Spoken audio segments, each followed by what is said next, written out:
maybe not just hearing, would even have physically seen what happens. I know how horrific it is.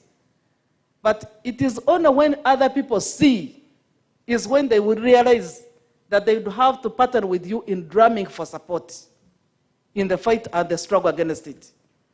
So you may not hear or see anybody writing against FGM here, or even the national media, because it appears as if the FGM is to the Sabine and the Kalamajang, and that is only to the 5 districts where the practice is held. When our brothers are affected, we are also equally affected. Maybe that's where my son would have gotten a wife. Maybe that's where my next place of abode is. I would want to shift there and grow Irish. But I fear for my children, perhaps. So it is until we have worked towards supporting them out of that practice is when we shall all be free as women in this country. As we embark on the implementation of Phase 4 to end FGM, we run from 2022 to 2030. I wish to note that we need to refocus and accelerate the approach that worked well in the previous phase and facilitate community-based and community-owned approaches, including building consensus on the transformation and alternative rite of passage for girls from girls to womanhood in the FGM practicing communities that can be adopted instead of FGM. I wish to emphasize that we need to mobilize all key stakeholders involved in the implementing, including political leaders at all levels, religious leaders and cultural leaders. We need to ensure that they are actively involved in the key decision-making of elimination of FGM in their respective communities.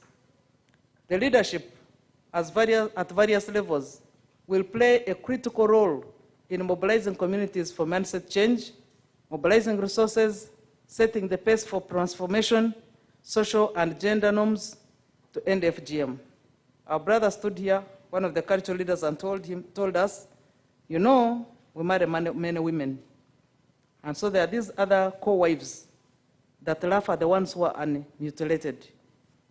So that gives me a feeling that by the time this man gets another woman who is unmutilated, is after he has realized that the mutilation is not satisfying his problems. So he has gone for a new one who is not mutilated. So the other ones, out of jealousy, begin together for a long time and enjoy yourselves forever. So I wish to think that we need to stronger engagements at the local level and have mechanisms locally grained and developed by the local people to see how we come to the end of this vice. I wish to note that government will remain committed towards achieving the goals to eliminate female genital mutilation by 2030. We have already had a commitment from Parliament that was delivered by the Committee of Gender, and they have been really supportive. In the last, at least this term of office, they have supported the Ministry of Gender to get some more resources, focusing towards supporting some of these vices, including gender-based violence, through the women councils. I call upon all actors, state and non-state actors, to join in the campaign to end female genital mutilation by 2030. And this is in line with the Global Sustainable Development Goal 5, Target 5.3, to eliminate harmful practices, where harmful now officially launched. I thank you.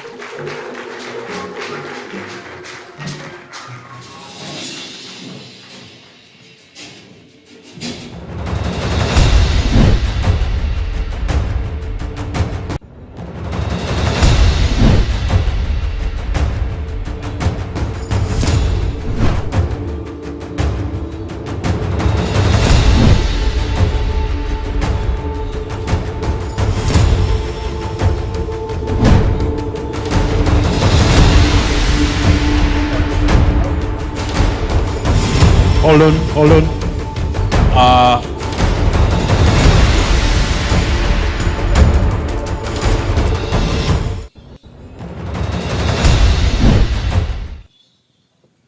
May I take this honor to invite the table of the Honorable Minister, all the guests on the table, to please join her here for the symbolic launch of Phase 4.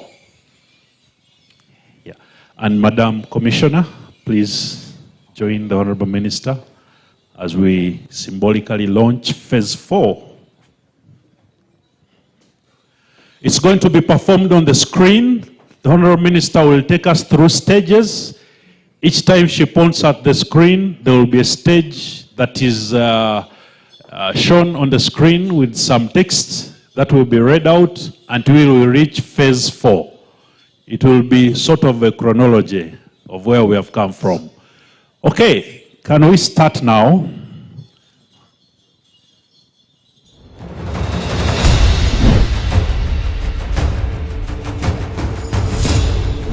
Honorable Member of Parliament.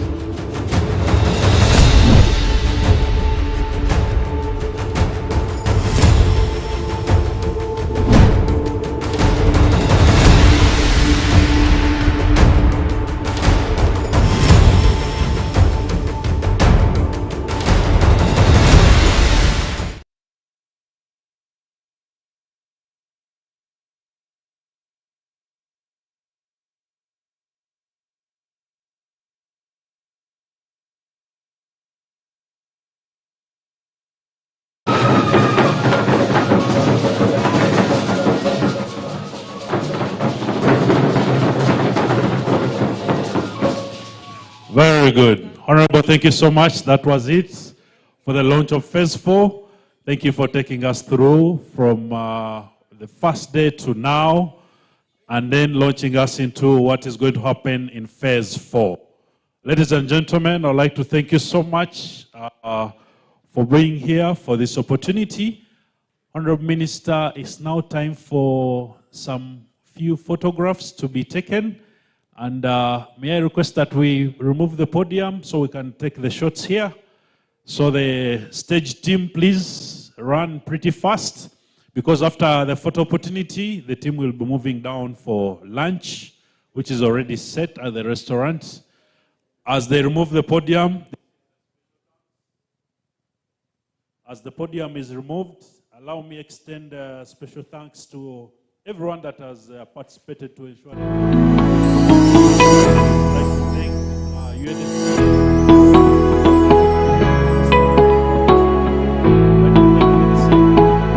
thank BRAC. We'd like to thank all the other teams, and of course the Ministry of Gender, Labour and Social Development, the Commissioner here, the Honourable Minister, for leading this preparation and ensuring that this is done. Annette Kabarunji, Head of the UNFPA Joint Program, thank you so much for the effort you have put in. The gender team, thank you so much. Christine, Susan, the culture team, Ruth, and everyone else. Thank you so much for all the effort you've put into this. BRAC Uganda, I saw the acting country director here with us. You're most welcome. Thank you so much for supporting this organization. I'd like to thank you for the partnership always. And of course, Action Aid there, thank you so much. The UNFPA team, Grace, Rachel, Harriet, and everyone else. Really, thank you so much. UNICEF, Irene is here, Miriam is there. You've done a brilliant job. Thank you. And of course, the other teams that have put up the brilliant show here, have been working with you to ensure this is done. We can't thank you more than that. Honourable Minister, photo opportunity, again with the guests that you're with on the high table. First, your opportunity here. And I'll request the LC5s to come and join the Honourable Minister here. The RDCs, LC5s, RDCs, please come and join the Honourable Minister and the guests here for the photo opportunity. And the leaders of the elders, please come. Religious leaders as well, please come join the Honourable Minister and the team for the photo opportunity here. Yes.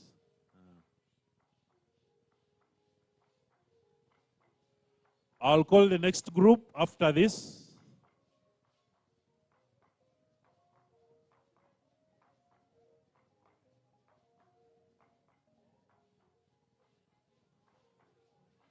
Yes.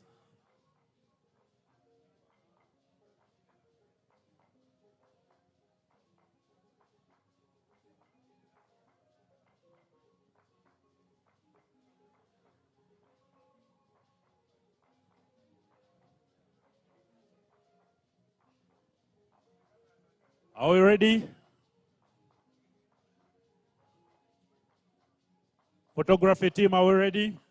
Taking shots. 1, 2, 3, shots. One more. 1, 2, 3, shot. Just one more. 1, 2, 3, shot. Thank you so much. May we have the next group? All the district representatives, please now. All those that were not here. District representatives, please come and join. Honorable Minister, please stay. All the district representatives, if you're from the district, please come and have a photo with all district teams, CSOs, please join the Honorable Minister.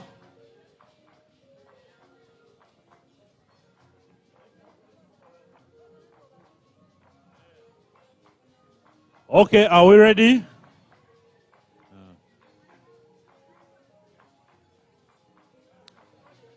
All the dignitaries, please, you're going to go with the Honorable Minister. Please don't leave.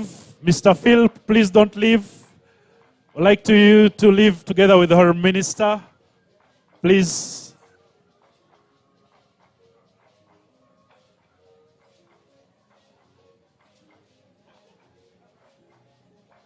Please, kindly. Okay. Shots. 1, 2, 3, shots. 1, 2, 3, shots. Is there any other team? Ministry team, please come pretty fast, pretty fast. Ministry team. This is the last one. And partners, UNICEF, UNFPA, please come and join. Come and join this.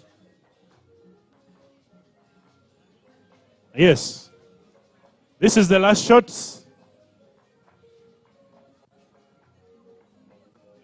This is the last shot as the minister joins the other dignitaries to go for lunch.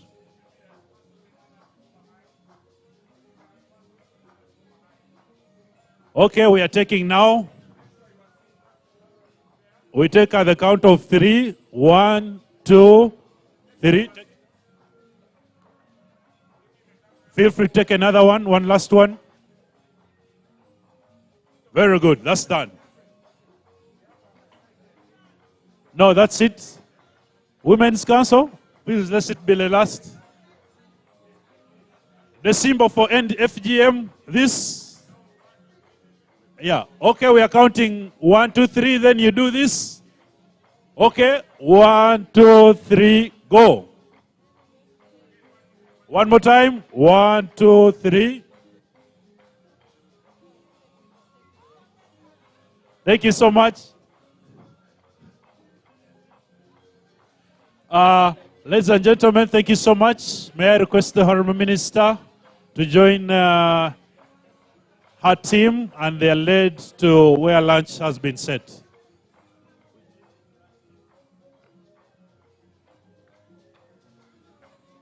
Harriet, please come here.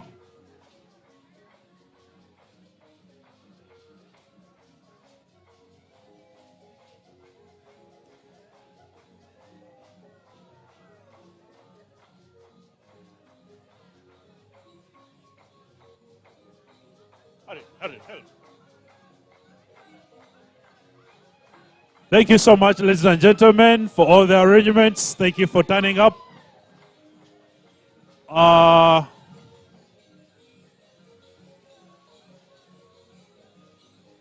Yes.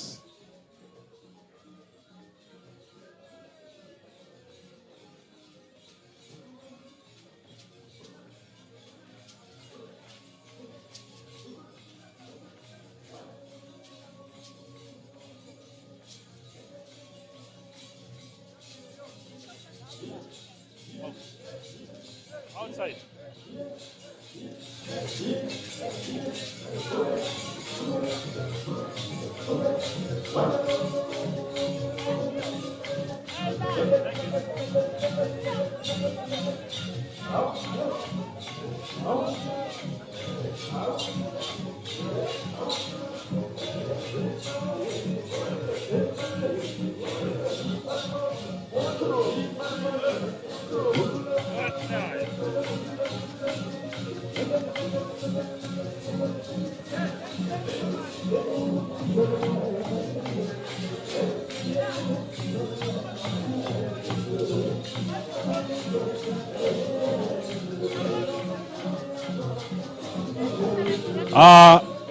Hold on. Special announcement. Please, let's ensure that we have registered with BRAC. Your mobile money number, that's where the facilitation will be sent. So there is a team managing that at the entrance. Please follow her and make sure you are registered for that. Thank you. Continue.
To FGM. It has been an amazing day with key highlights and of course the launch of Phase 4 officially by the Minister of State for Gender and Culture, the Honorable Peace Mutuzo. It has been a very interesting discussion, of course, conversations and discussions from CSOs, from different stakeholders, government officials, key partners and funders in making sure these activities garner towards advocacy and activism in ending female genital mutilation continue to happen.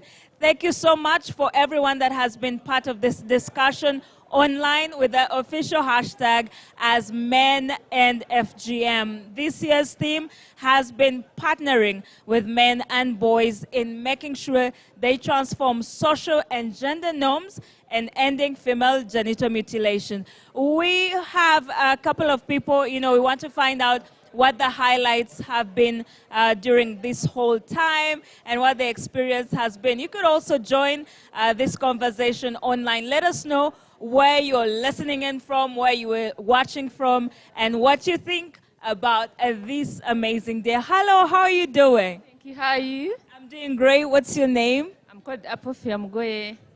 Apofia. Thank you so much for joining us on set. I just wanted to find out from you what the highlight for you was today.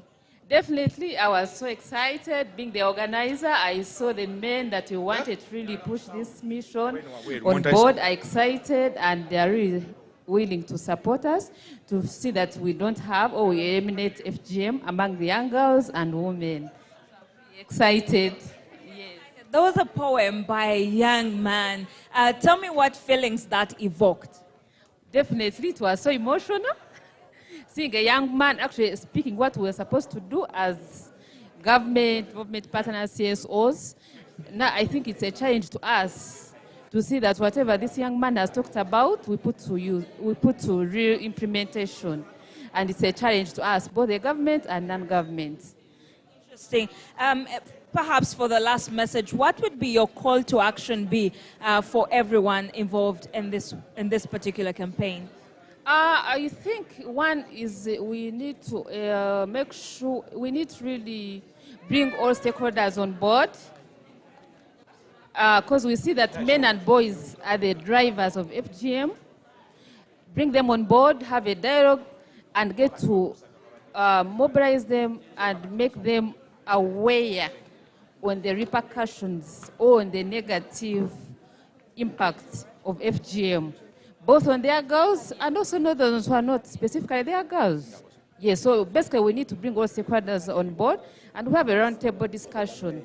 Yes. Thank you so much, Porfia, giving us what her highlight was and exactly what feelings and the call to action for different stakeholders. In case you're just joining us, well, it has been an amazing, amazing day. And of course, we are joining the rest of the world in commemorating the International Day of Zero Tolerance for Female Genital Mutilation. It has been amazing. Phase 4 is officially open. And of course, that was by the Honorable Step Minister for Culture and Gender, making sure that we move on to yet another milestone. So many people were present. We had cultural heads, we had religious stakeholders, we had partners from UNICEF, from UNFPA, and of course, Spotlight Initiative. I'm joined by another beautiful lady. How are you doing? How are you doing? All right, just, yes, how are you doing? I'm doing fine, doing great. I love the purple. Thank you so much. Yes, just wanted to find out what the highlight was from this event for you.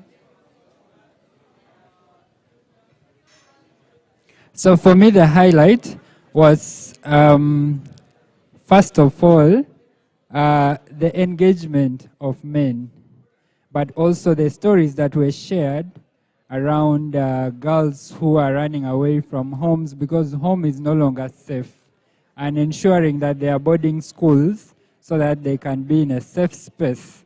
So I think it's very vital that men are involved to end FGM. This is my take home, and I think it's something that we can work together with the different partnerships, the different stakeholders, to see that we end FGM. Because we have known that we have gotten some progress, but if we involve men the more, then we can end FGM. And I'm hoping to work together so that this can go off.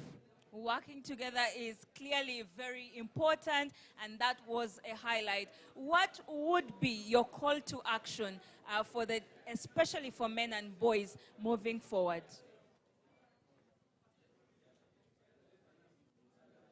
I think as a call to action, first of all, we need to support the girls and the women.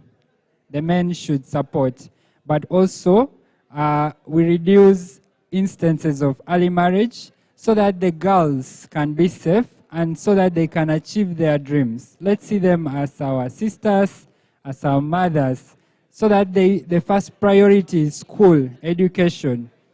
And so when they access education, and then they can also be a future that we look at. So if men are like brothers, uncles, and fathers, we can reduce and stop FGM. Very interesting insights. Thank you so much for sharing with us, and we can't wait to see what fruitful deliberations will continue to happen. In case you had joined us, we are glad that this has officially been launched. We are in phase 4 officially, and that is an interesting one because 3 different phases came before that, and of course we registered major milestones in making sure we end female genital mutilation by 2030. Thank you so much to our online audience that has kept up with the discussion and the engagement. From the team right here, thank you so much. And of course, I am very, very, very excited that we are at this particular time People are moving out for lunch, but wait a minute. There is a partner right here that we would love to find out.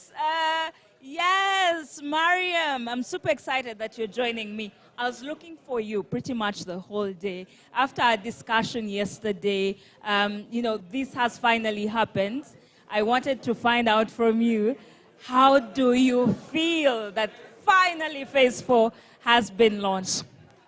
Wonderful. Thank you so much. I'm so excited that finally we're taking off on the implementation of Phase 4.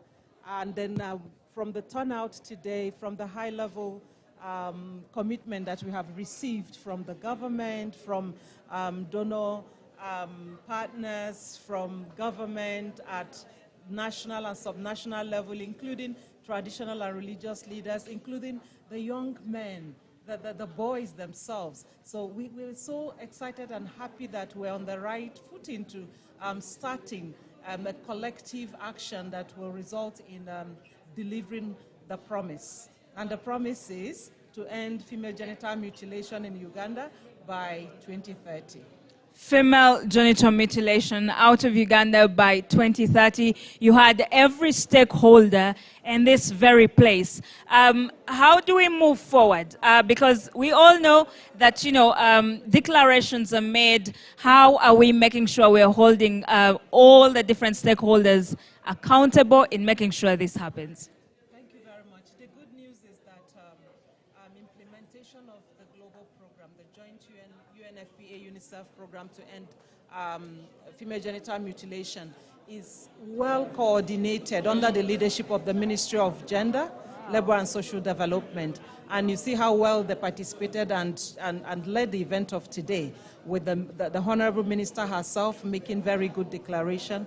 We have a joint work plan. We have multi-sectoral task force that come together regularly to plan on implementation of the joint work plan. So after this meeting, the next thing will be for these multi-sectoral stakeholders to come together, and then we're up to implementation. We're up to implementation, Mariam. Congratulations. I think it's safe to say we are finally up and ready for the flight to take off.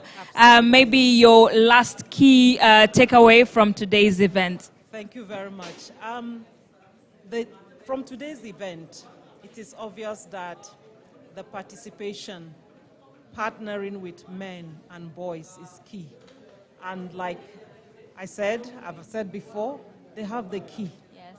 They have the key to eliminating female genital mutilation. And we see that they are committed as well. So we will work together, we will partner together to ensure that we get the last leg of this journey completed. Thank you. Thank you so much, and that is Mariam. Thank you so much for being a part of our show.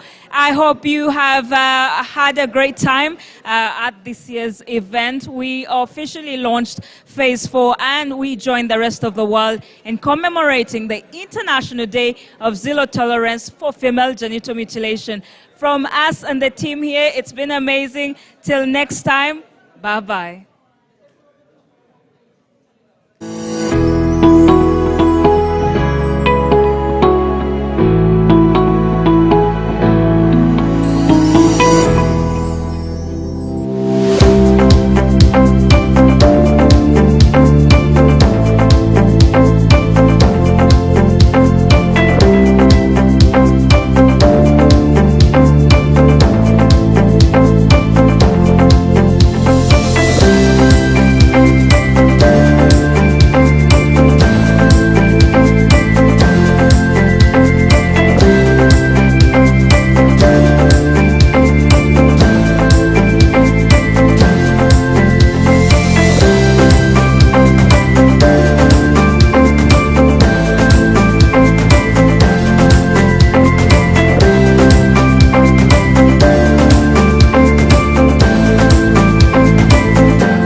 Uganda joins the rest of the world to commemorate the International Day of Zero Tolerance for Female Genital Mutilation.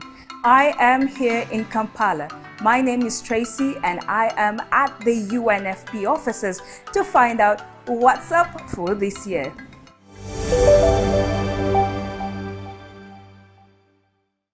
This year's theme is partnering with men and boys to transform gender and social norms to end female genital mutilation. I am at the iCafe and I'm joined by a hot team of different technocrats that will be telling us exactly what will be happening this time around. I'm joined by Mariam, Wilberforce, and of course Rachel. Hi Mariam, how are you doing? Very well, thank you. Maybe you should introduce yourself for our audience. Thank you very much. My name is Mariam Enyazu. I'm a child protection specialist and I work for UNICEF. Thank you. Mariam, nice to have you with us. Wilberforce will be doing the same, and so will Rachel. Thank you. My name is Wilberforce Mugwanya. I work with UNFPA and I'm program coordinator on programming. Good afternoon, viewers. My name is Rachel Gola. I work with UNFPA as a gender and human rights specialist. Thank you guys for joining me on set. I am excited. Let's just start right there. I'll start with you, Mariam. Uganda implemented the program, the joint program, since 2008. I am going to ask specifically the achievements of phase 3. I am excited because these usher us into phase 4. What are some of those highlights that stood out for you? Thank you very much, Tracy. We are also very excited in the implementation of the phase 3 of the UNFPA-UNICEF joint program on the elimination of FGM.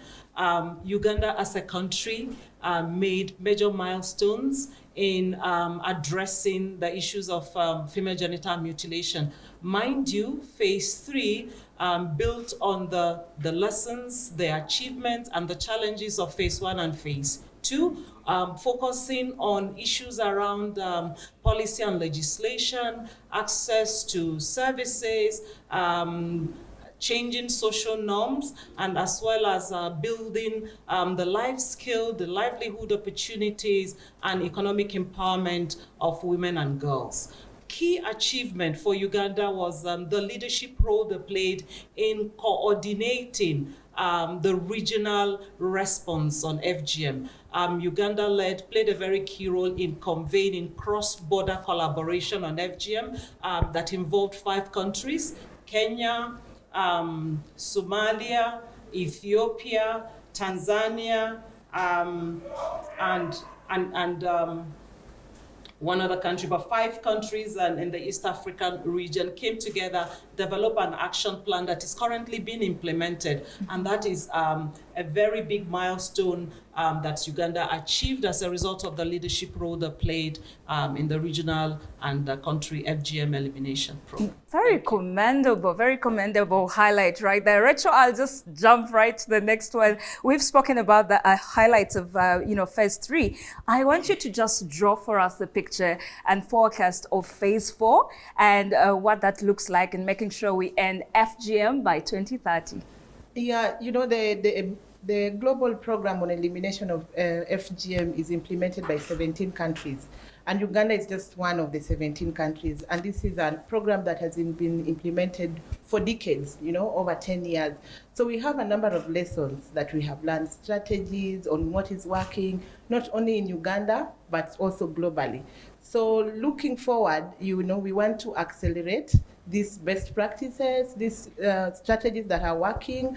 And, Mariam talked about livelihood, building capacity of communities so then they can be able to, mobilize each other, create awareness on shifting the norms. So we've seen also work with cultural and religious leaders really playing a key role in shifting these norms.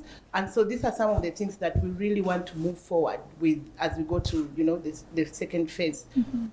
Another thing that is really important is about data. You realize for the last many years that we've worked, we cannot account for how many of the female genital cases, mutilation cases that have been averted as a result of the interventions. So we really look forward to investing really so much on data, and we do really a number of assessments before we start this program to know where we are, and then we are able to account for where we will be, coming forward. And we're also looking forward to mobilize stakeholders, partners, donors to join us, because this thing, it needs really a team. We cannot work around it on UNICEF and UNFPA alone. Yeah, thank you. Rachel spoke about teams, and it takes me back to this year's theme. And we're saying partnering with men and boys in making sure we transform social and gender norms to end FGM, which brings me to my next question for you, Wilbur, first. How do we make sure that we have more men and boys as part of the action force, as part of people that will make sure this transformation happens? What needs to be done, honestly, to have more men and boys as part of this team? Thank you very much. Men, in societies, especially in the African context and in Uganda in particular, are the leaders of their homes, they are heads of the households. They occupy that high space within the cultural environment and also religious environment. So men tend to also define and prescribe, be responsible for a lot of prescriptions within the culture and religious practices. So men have a big role to play in actually ending female genital mutilation and cutting. One is men need to be engaged to support the reporting mechanism, so that they can report FGM cases when they happen, or even activities that can actually lead into or are leading into FGM, so they can stop the FGM from actually happening.